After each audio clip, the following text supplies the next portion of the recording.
Good afternoon.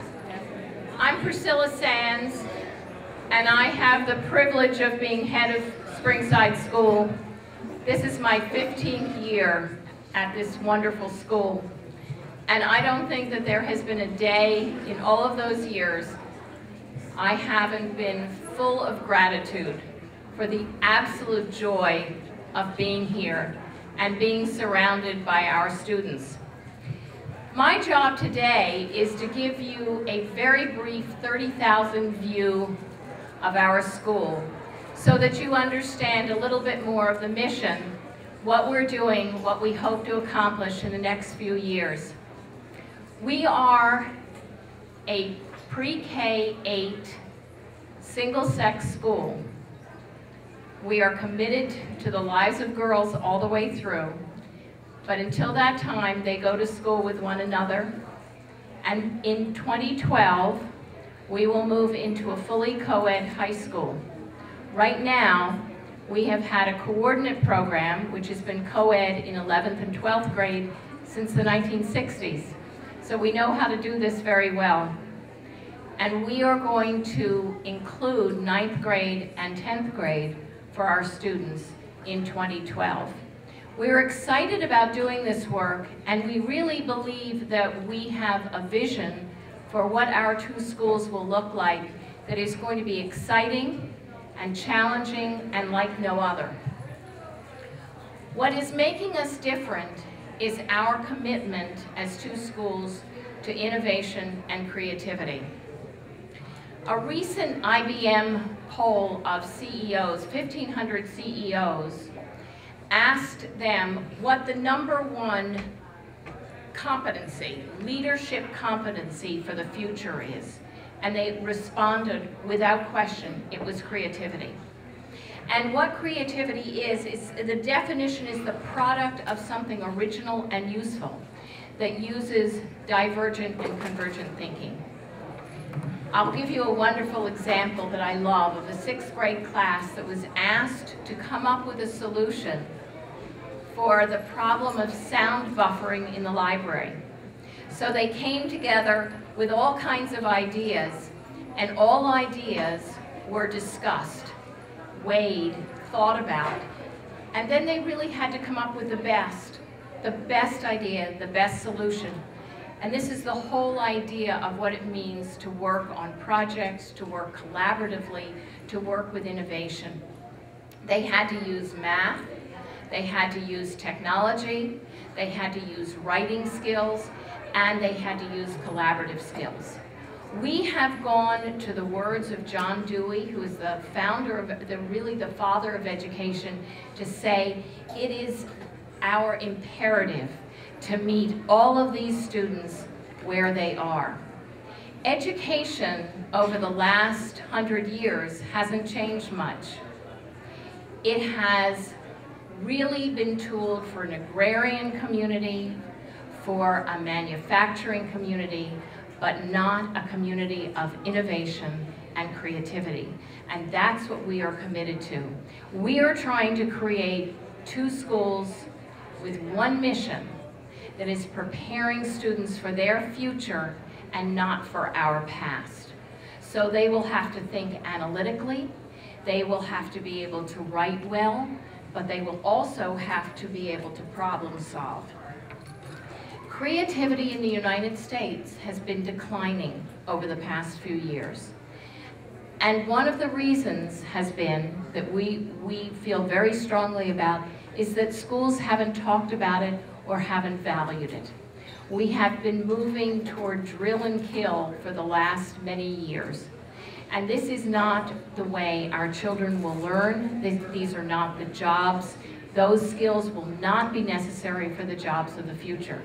In fact, in the year 24, the jobs that are the most popular now did not exist.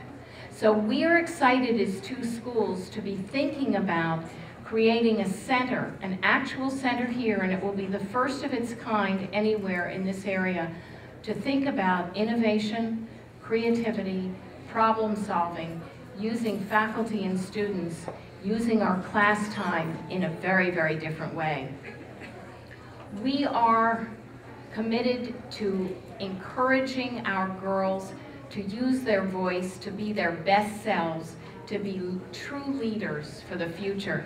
And I will tell you a wonderful story. It's one of my favorites in this admissions season. We have a second grade child who is new to Springside, and her brother is new to Chestnut Hill Academy. And she lives in Center City. And her family put an open house sign in their window box. So a neighbor came by and hadn't thought about Springside for his daughter, but he rang the bell. She recognized him, and he said he would like to speak to her mother about Springside. She said to him, "I can tell you all there is to know about Springside." So he asked her, and she answered every question. She told him why she loved it. She said, "I love to go to school every day. My day is filled with joy. I am learning so much." He then asked her about transportation, and she said, "I go on the Springside Chestnut Hill Academy bus. I will show you where it is, and I will help your daughter next year to get on the bus and to get off every day." He was someone who had not thought about Springside.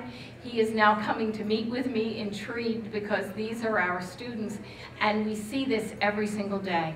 One of our juniors was chosen as one of only 2 girls to represent the National Coalition of Girls' Schools in Australia in 2 months. One of 2. Because, as I have been told over and over again, our girls speak for themselves, have minds for themselves. They know who they are confident, they are competent, they are creative, and they are the leaders of tomorrow. And we are determined to leverage all of the many gifts and the avenues in toward their education. I have a picture that came my way that I think sums up my philosophy almost more than anything. And I keep it on my desktop, my computer. But I will tell you that I also have it on my iPad. And I was recently, and I know that many people know about our commitment to science and technology, but I want to tell you one quick story about technology, the ubiquity of it, and how it must become invisible within the school. I took my iPad to visit my granddaughter, who is 3. And she immediately started downloading apps, going to YouTube, finding things on YouTube, and I couldn't get over how facile she was with the iPad. And my son-in-law said to me, "You know, the interesting thing is the iPad is the first bit of technology that has been delivered to us without a manual."